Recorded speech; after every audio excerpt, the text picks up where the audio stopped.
So I think we are starting. So we just have one formality left from our council meeting.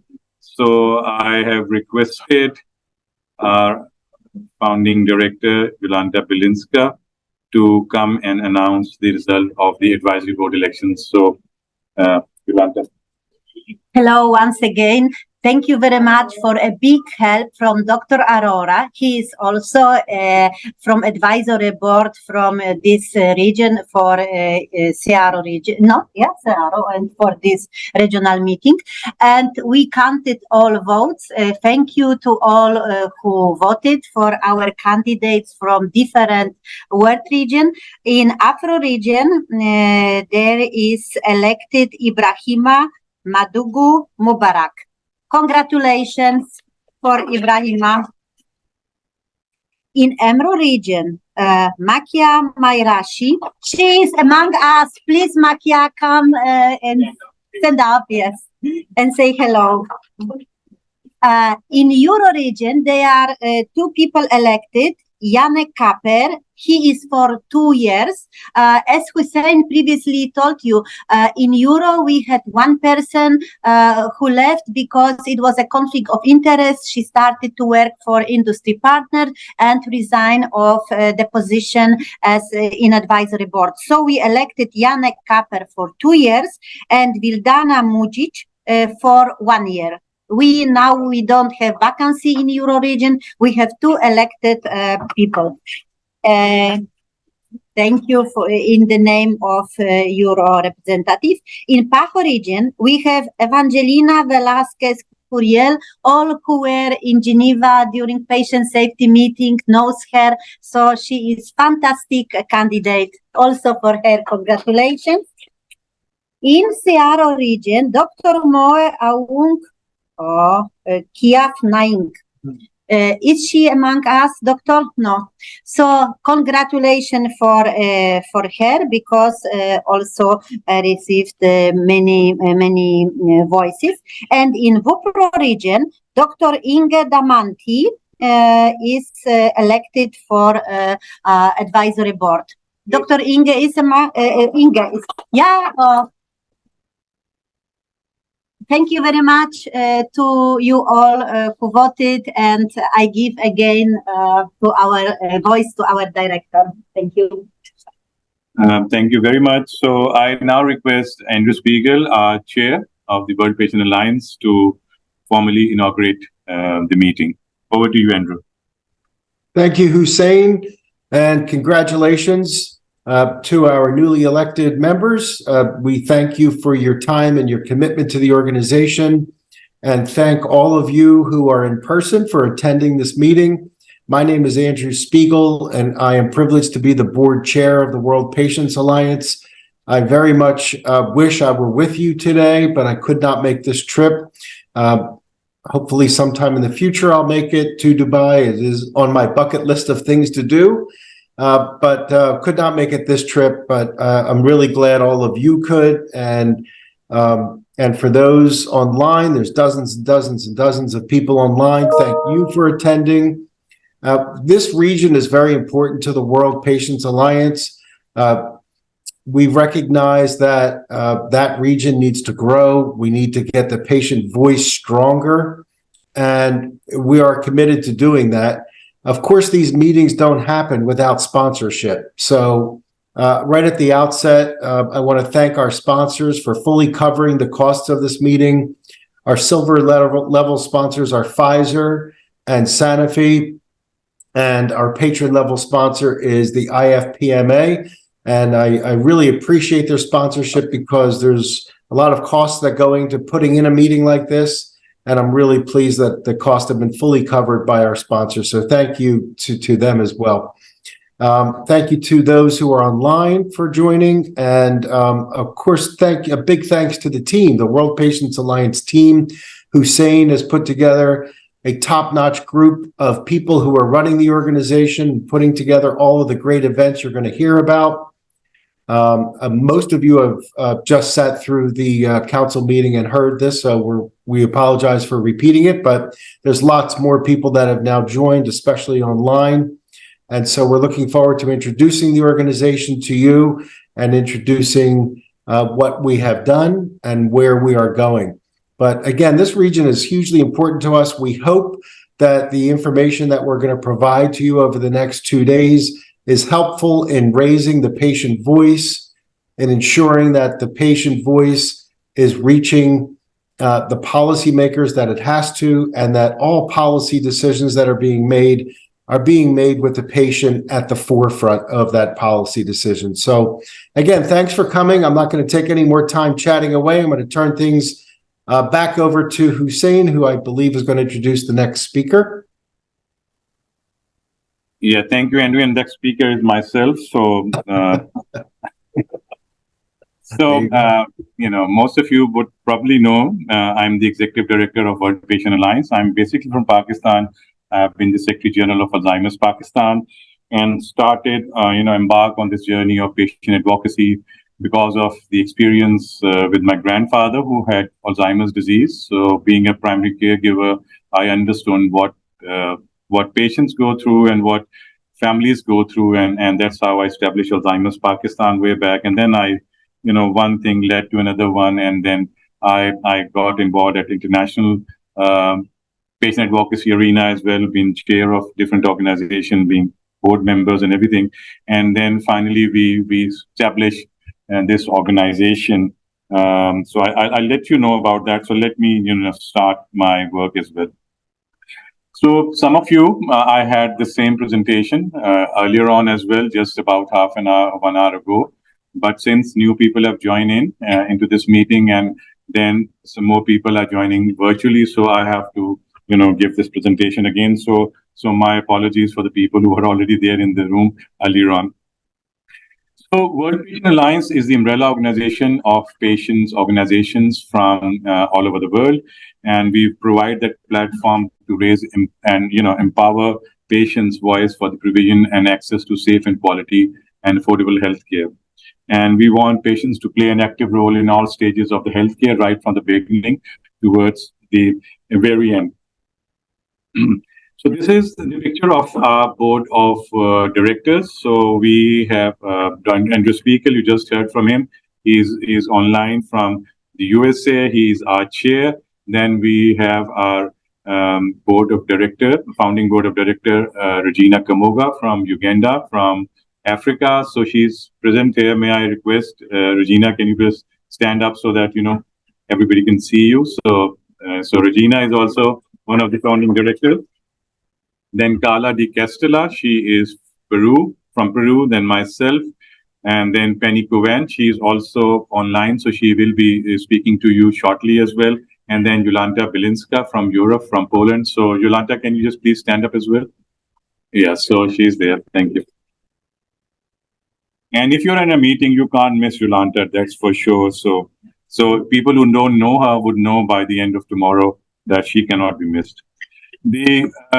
Our advisory board, we also have our advisory board, and this advisory board includes Magdalia Dennis from Paho, Lecum region, Gloria Agnes from Afro, J.S. Arora from India. Dr. Arora is here. Can I request you to please stand up?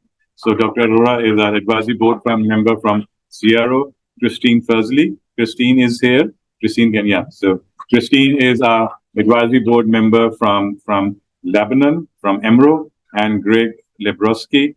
He is advisory board member from Australia. So these are our advisory board and board of directors, and we have, as you've seen, we have elected more advisory board members today from all the world regions.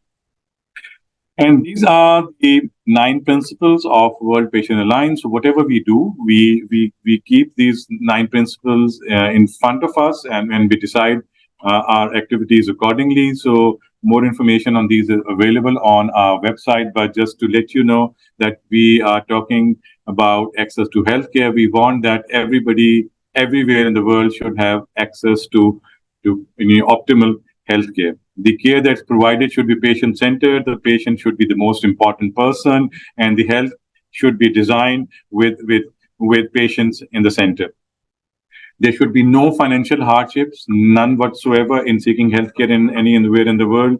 Patient must be empowered, they must be educated, and they must be partnered with by the other stakeholders in provision of the healthcare. The care that's provided should be of good quality and safe, and there should not be any discrimination, none whatsoever, in seeking healthcare anywhere in the world. Um, I'm very pleased to let you know that we are by far the largest patient umbrella organization in the world that works across all disease areas. We currently have 462 members. We are a relatively young organization, but we have grown very fast in a very short span of time. So every week we receive new membership applications. At the moment, we have 462 member organizations from 123 countries of the world. The green color shows the countries where we have our membership. And you can see we have quite significant membership in different world regions as well. So, for example, Europe, we have 132 members, Americas, 111 members, Africa, 110, Asia, 96, and Oceania, 13. And these are the numbers of the members who have just joined us in the last 1 year. 88 members. So the organization is growing very fast, and you can see they're all different kinds of patient organizations, and different levels of organization. Some of them are umbrella organizations themselves. Some are national level organizations, and some are local level organizations as well. And if you want to look at the list of all our members, that's also available on our website. And so whatever we do, we ask our members to let us know what they want from us, what are their needs and wants. So every year we do our annual membership survey, and our membership then tell us what they need of us. So this is, for example, from this year's membership survey that was held, and that membership survey told us that we represent over 1 billion patients worldwide through our member organizations all over the world. Advocacy is one of the main priorities of our patient organizations, and they seek our assistance in helping them do better advocacy.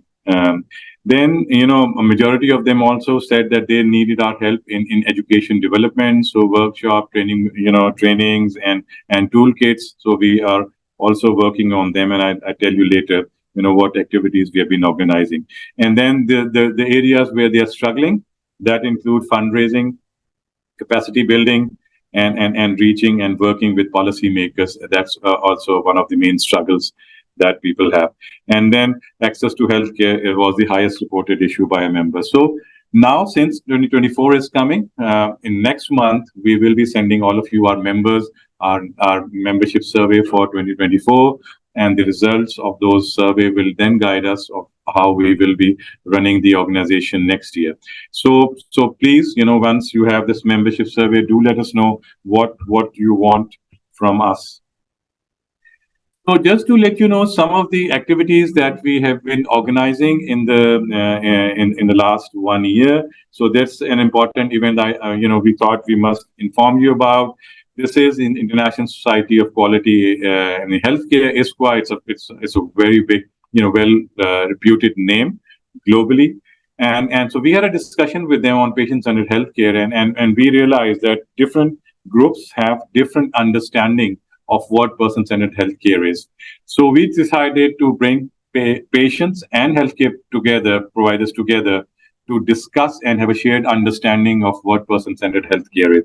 So this workshop, this was a part of a workshop, the second in line, and very well attended. Hundreds of people attended this one, and now we have an MOU signed with this squad, and we are working in a very organized manner, addressing both the healthcare providers and patients. Diagnostic errors is also a very important issue, and a lot of patient harm is done during diagnostic errors. So our members wanted us to speak on this, because this is where patients can also play a big role. because if patients are active and they engage, they can significantly reduce the diagnostic error rate. And that's the reason we organized this event. And you see, we had around, nearly 500 registrations as well. And so we had all, leading experts talking on what diagnostic errors are, and also leading patient advocates on how can they engage and contribute in reducing diagnostic errors.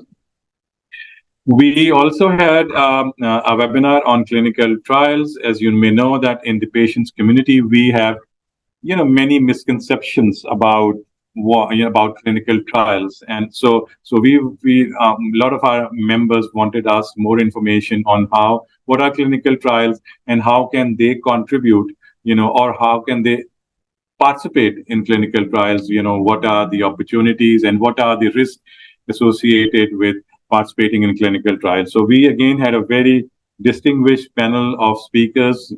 We had Dr. Sean Markey, who's the world authority on clinical trials from Stanford University. We had Dr. Murthy, who heads the WHO clinical trials unit at the WHO headquarters. We had Dr. Lambit Rago from the Secretary of the SIOMS, which is a UN and WHO body that works on research. And then we also had our patient advocates who had participated in clinical trials. So they presented their experience as well. So a very, very well received event.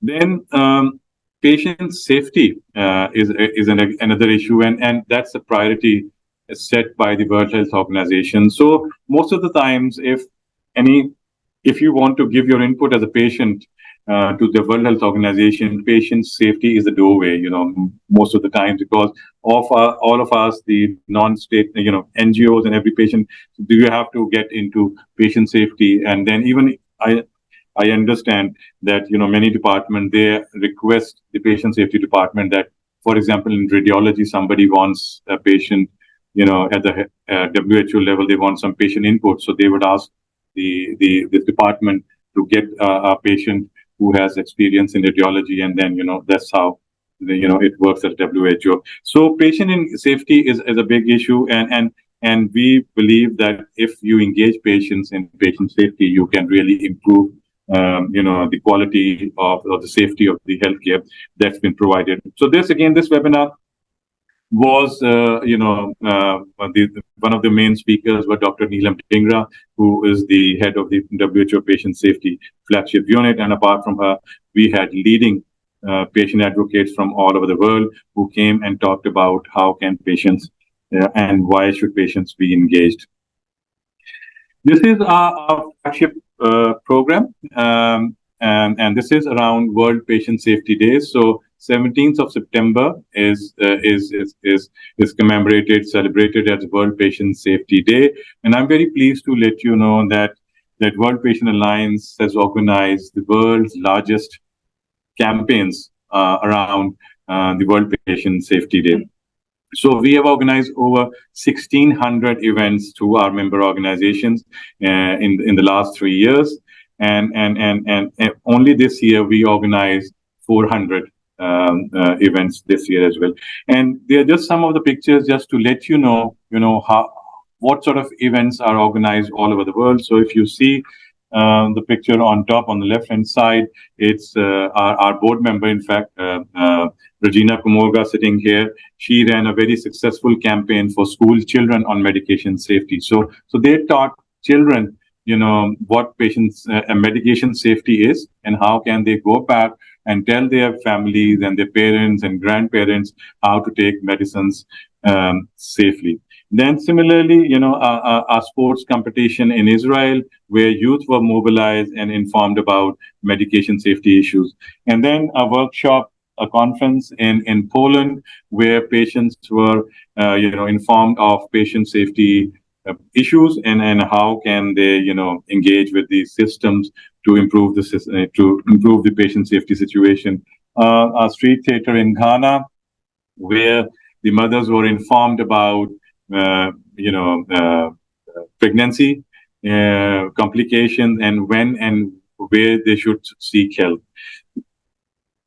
And then we also have a complete report of this, which is available online as well. And just I wanted to show you this about the reach of this program as well, because you know over a half million people actually attended these events all over the world. So they were in person present in those 400 meetings that we're talking about.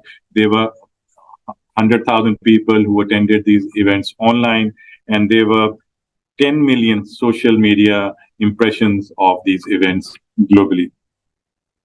And these are some of the pictures of the sort of different events that have been organized by our members. So we basically also have our, what do you call it, grants available for organizing events. So people apply for that, and we provide grants to our members as well. And these are different wonderful activities that have been organized all over the world. We have also started to develop very short 1 minute sort of a thing, videos on different important issues.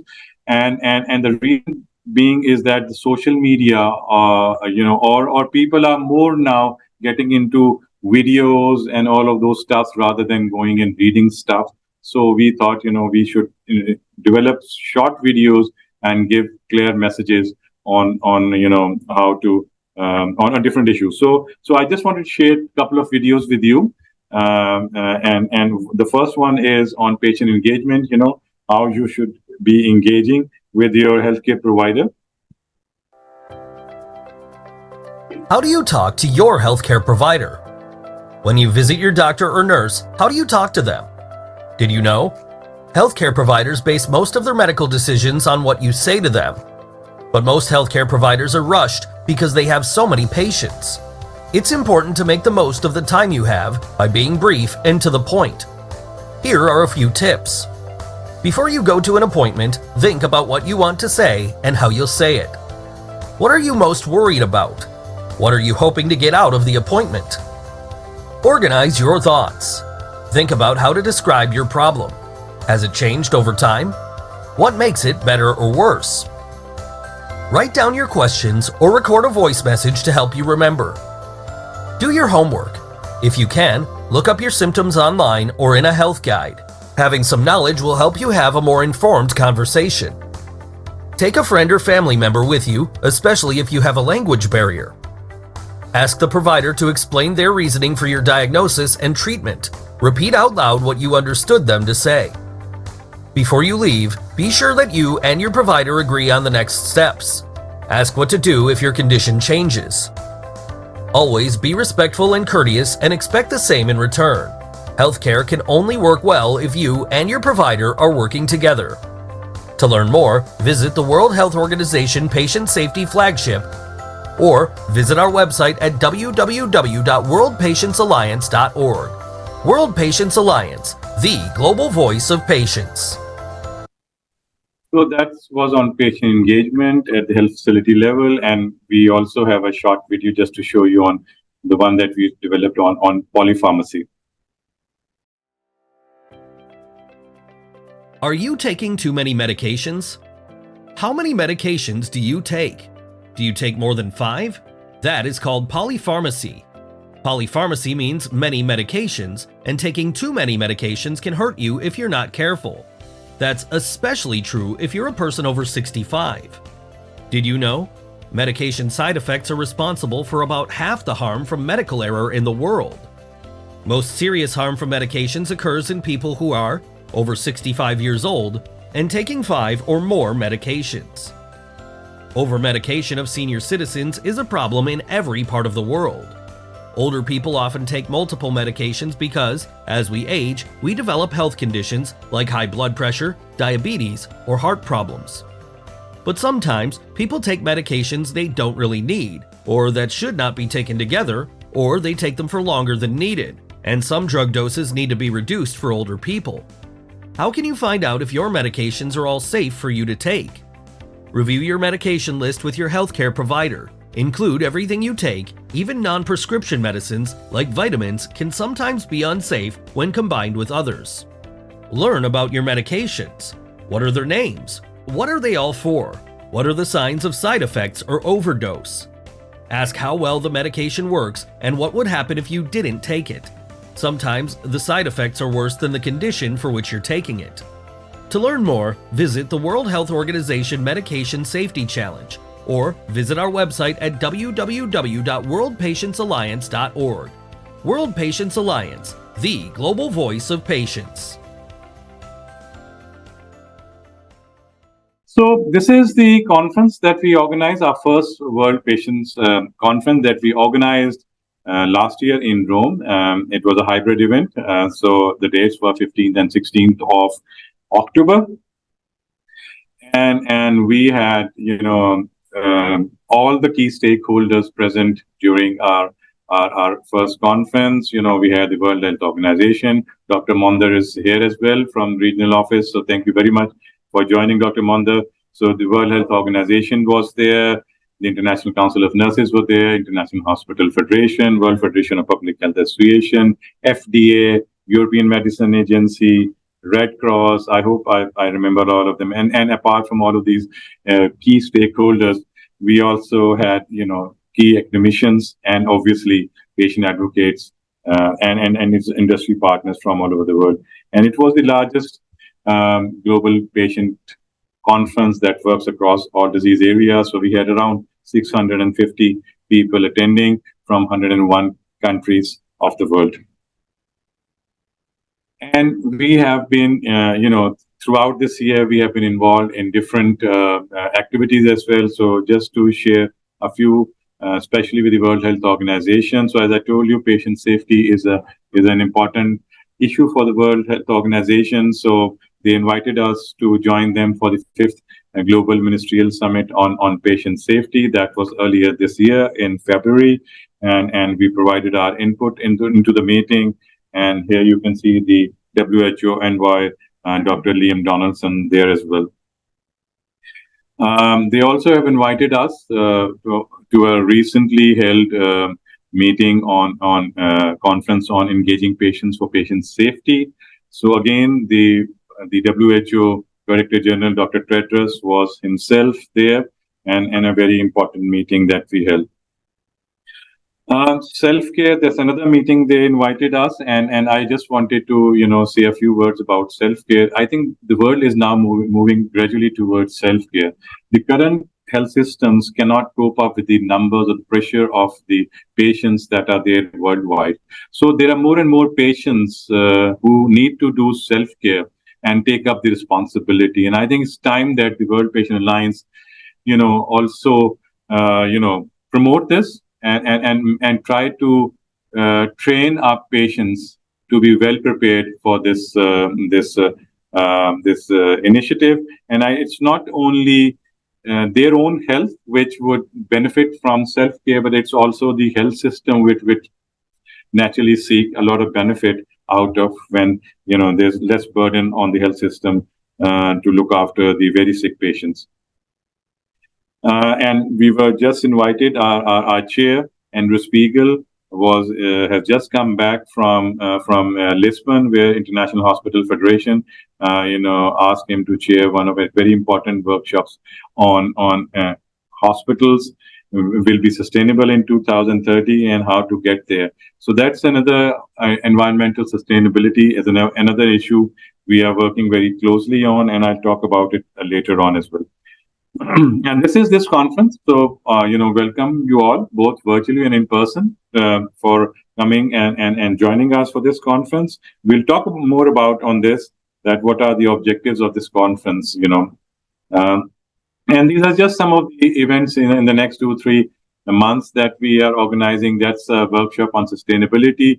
As I told you, that environmental sustainability is a big issue, and so far patients have not really played their role in this carbon footprint and in these sustainability efforts. So we, in collaboration with International Hospital Federation and the Geneva Sustainability Center, are organizing this workshop on 16th, so just about less than 2 weeks' time. So please join us for this very important workshop. We have another webinar coming up in the less than a month's time in this year, and that's webinar in collaboration with International Council of Nurses. And again, we had a meeting with them, and again, we thought that, we might have a different understanding of what person-centered healthcare is. So we're bringing nurses and patients together in one platform, and again, try to have a shared understanding of what person-centered healthcare is. So please do join us for this one as well. Yeah, so this is the webinar that we are organizing in collaboration with the World Health Organization in the month of February. So we are still, figuring out the convenient date. So you will be soon hearing about this. And these are the collaborations, with some of the international main stakeholders, working with World Health Organization on a number of projects, International Hospital, International Council of Nurses, all of these, we are working with all the key stakeholders in the world on different projects. And these are just a couple of partnerships that we have developed in the last year. So I just wanted to share these as well. And this is an MOU that we have signed with the International Hospital Federation. And that basically, gives a framework of, our activities that we can work together, exchanging information, organizing joint projects, promoting and participating in each other activities, and publishing joint statements on important healthcare issues.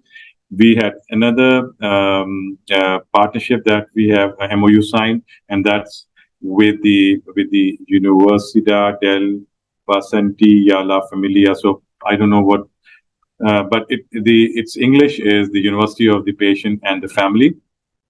And so we are working with them, especially for the Spanish-speaking patients, for educating them and on different healthcare issues.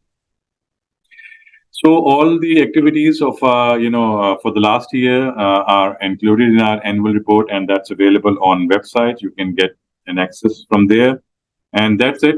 So just a very brief snapshot of what we have been up to and what the sort of direction that we are going to have. And now I hand it over to Penny Cowan, our founding director and secretary of the World Patient Alliance. She will be talking about this meeting and its objectives. So over to you, Penny. All right. Thank you very much, Hussein. Next slide, please. So I'm going to introduce you to some of the objectives of this meeting and introduce you to some of the keynote speakers. Next slide, please. So the WPA Asia Pacific Regional Meeting will provide patients the platform and opportunity to network, exchange information, share experiences, learn from each other, raise voices, and advocate for patient causes internationally. Next slide, please. And it is a hybrid event, so we have a lot of people online too, listening to this presentation as well.